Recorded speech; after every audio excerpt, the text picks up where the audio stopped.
Let's welcome Matt on stage to talk about intent-driven synthesis in Python. Perfect. Thank you, Olaf. Thank you all. All right, so I'm Matthew Ballance. I've been around kind of the open source EDA community for a while. A lot of focus on kind of Python things and a lot of verification focus. I've worked on things like bringing constrained random to Python, functional coverage, system Verilog style to Python, coverage analysis, and then on the more the industry side, standardizing the portable test and stimulus language, PSS from Accelera, various infrastructure utilities. Most recently, I've really been kind of interested in some of the overlaps between, let's say, design and verification, the way we do things, between abstract modeling and implementation, hardware and software, that sort of thing. And exploring some of those overlaps and kind of how we can bring things from one domain to the other and the benefits that come from that. I'll warn you, this is early work. I'm not going to have nice polished results like some of the previous presenters. Now, if you think about, so I've kind of started looking at some of the overlaps between the techniques we use in verification and design. So a lot of the way that we design RTL today, we're essentially overlaying hardware semantics on what is an imperative language. We write our RTL as a set of steps. It goes top to bottom, if, else, match, so on and so forth. And this has some limitations when it comes to the capabilities, the flexibility synthesis tools have in interpreting that description. If you have an if-else tree, the synthesis engine has to respect that. It can't break it up for you. Coming from the verification side, starting in the mid-2000s or so, we spent a lot of time with constrained random, and we've continued on with kind of that style of declarative specification with languages like PSS that sort of take that to the scenario level of data flow and being able to reason across the scenario, not in terms of imperative programming, but rather relationships and rules. So if you look at the description above, that would be a pretty typical RTL description of a decode. If you look at the bottom, that would be sort of the way we would think about it from a verification perspective in terms of setting up the relationships that have to hold for a valid instruction and the relationships between the types of instructions and their encodings. So I've been playing with kind of these notions in a Python-based framework called Zuspec. Zuspec is basically together spec, zusammen spec, German for together. It's really a multi-abstraction, multi-domain framework. So it's intended to allow you to play with sort of all the way from high-level behavioral modeling all the way down to implementation. Now, you might look at this and think, well, there's a bunch of Python-based generators out there. How is this different? I'd say there are sort of two ways that this is a little bit different. The first is that Python really is the input language. So it is syntactically Python. And so you can apply all the same type checking to it. You'll get the right type answer. The existing tools know how to interpret this and know how to interpret the type signatures on it. What we do is to essentially overlay specific semantics on certain portions of the specification. So that block right there is a constraint.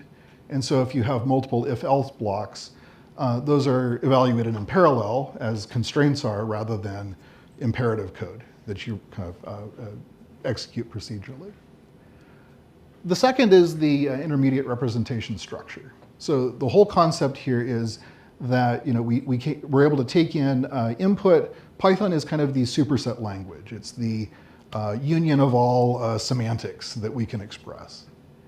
And unlike a generated language or a generator-based approach, the idea is any transform we apply on the intermediate representation, we can re-represent in the input Python.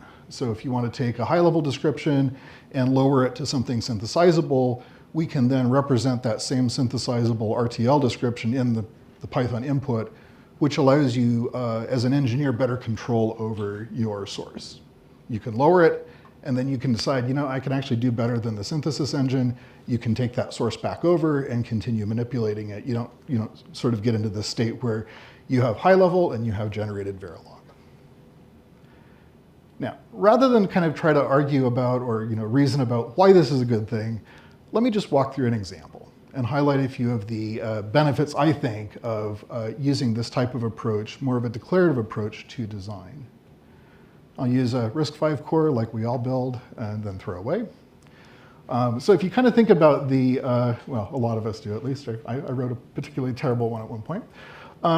So if you think about your typical blocks in a RISC-V core, you have your, think logically here. We have fetch, decode, execute, your memory write back. We have some state that's associated with this, a PC and then a set of GPRs. That all of these stages, these behaviors are working on. So to represent this in Python, let's start with the structure and the state. So we represent, this is sort of getting down to the point of showing this multi-abstraction nature. So we're representing both low-level ports, signals on the boundary of this module, as well as high-level concepts, which are resources that can be contended for, higher level than, say, RTL. And so when we think about our fetch operation, we need to interact with those signal-level interfaces, and we have an await, called the ifetch statement here on the component. And then we also have some relationships here. So in order to do a fetch, we need to know the value of the PC. And we mark that as being a share, a read-only operation on the PC. Now, decode is where it gets a little more interesting because we are actually putting constraint-like operators here, relationships between the inputs and the outputs, more so than writing an implementation of decode. Now, a couple of things that come out of this is we can literally transcribe the table from the ISA manual into constraints. We don't have to actually decompose it into an implementation, something that a synthesis tool could implement. And the second thing is if we decide we want to, let's say, add another instruction set, let's say we want to add multiply on top of our integer set, we can simply add those instructions in rather than refactor the decoder to bring that logic in. Which means that this is a more composable style of design, I think, than kind of the if-def style where you sort of have to design the superset and if-def out what you don't want. Now let's talk a little bit about resources, because this is something that gives the synthesis tool a lot more power. Constraints do as well, by the way, by giving the synthesis tool a lot more freedom to understand what you're after, as opposed to whether you captured an efficient structure with some hints. So if you think about our typical flow with RISC-V, decode is going to read registers, write back is going to write a register. Now, we denote that specifically in the actions operating on those phases by share, which says I only need to read this register, and lock, which means I need to write it. Now this gives the synthesis engine the understanding of it can't schedule those things at the same time, because that's the rule. You can either read the register or you can have the register for writing, but you can't do both at the same time, which gives the synthesis engine quite a bit of knowledge in terms of how to schedule this type of behavior. Okay, so let's put it all together. We put this together in what looks fairly standard Python. We have all of our actions, our fetch, our decode, execute, memory, write back. We essentially are wiring the inputs and outputs together. Now, don't think about this as much as, think of this as more data flow, more so than procedural code, because it really is setting up, again, relationships between the operations. And then in our top-level component, we simply have a procedure that is going to run that behavior on the component. Now, this again gives the synthesis engine, you can give it a fair amount of flexibility here. This is lower level than high-level synthesis. This is not just procedural behavioral code. This has hardware semantics baked into it, but you're giving the tool quite a bit of flexibility in terms of deciding what kind of implementation. But we can also, add some retiming. And we can do this because we've captured it declaratively we can do that with inheritance and layer on some of the retiming behavior rather than re-implementing the module. Or we can do the same with pipelining. We can sort of layer that on top and annotate what we care about, our intent, rather than implementing that, which again gives the tool a lot more flexibility while keeping us in control of the task. So that's kind of just a quick flyby by example of kind of this approach that I'm going down and exploring with bringing some of the concepts from verification, declarative specification, constraint-based descriptions, and applying those to the design side and seeing what that overlap, kind of how that benefits us. This is very early work. At the moment, it is producing synthesizable Verilog. One of the benefits of keeping things at a higher level like this, in addition to modularity, is that the execution speed is a lot higher. You can run this a lot faster than you can synthesizable Verilog.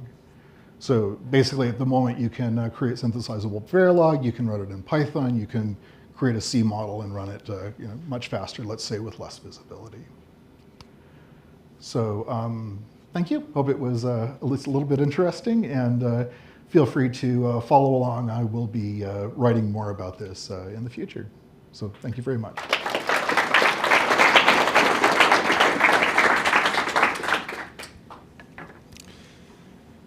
And those of us who still read text, I can highly recommend Matt's blog. It's very, very good. Yeah. Cool. Really interesting stuff. So during your talk, you talked a lot about like that when you're specifying a design in the way that you are, that gives a synthesis engine more flexibility in how it implements things. Yep. But on this side, you're actually saying that you're producing synthesizable Verilog. At the end of the day, Are you basically saying that really the kind of the long-term intent was that you would actually have a synthesis engine that would actually work directly on the source code that you're on your Zuspec?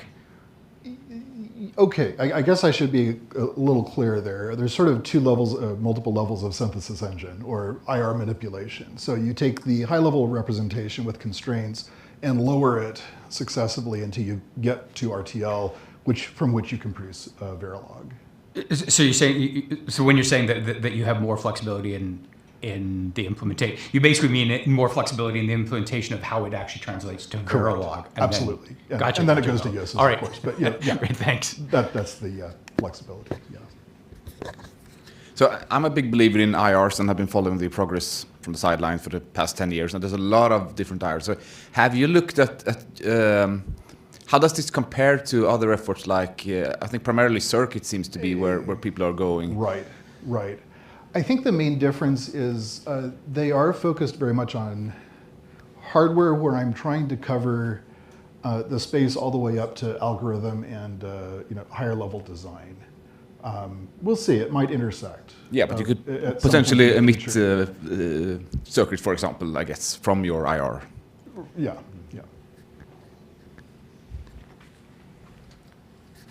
Thanks, Matthew. This reminded me a lot about the TL Verilog by Stephen Cooper. Okay. Yep. He does like transaction level modeling in Verilog. Sure. The question I have for you is, what are your thoughts on?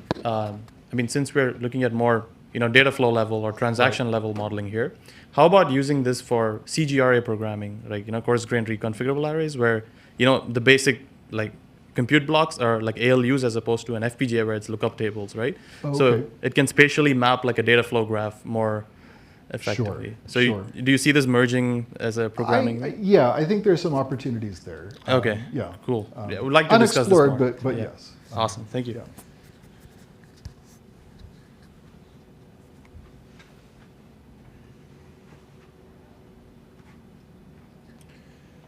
Right, and I guess this was our most suspect talk. So let's thank the speaker. Thank you.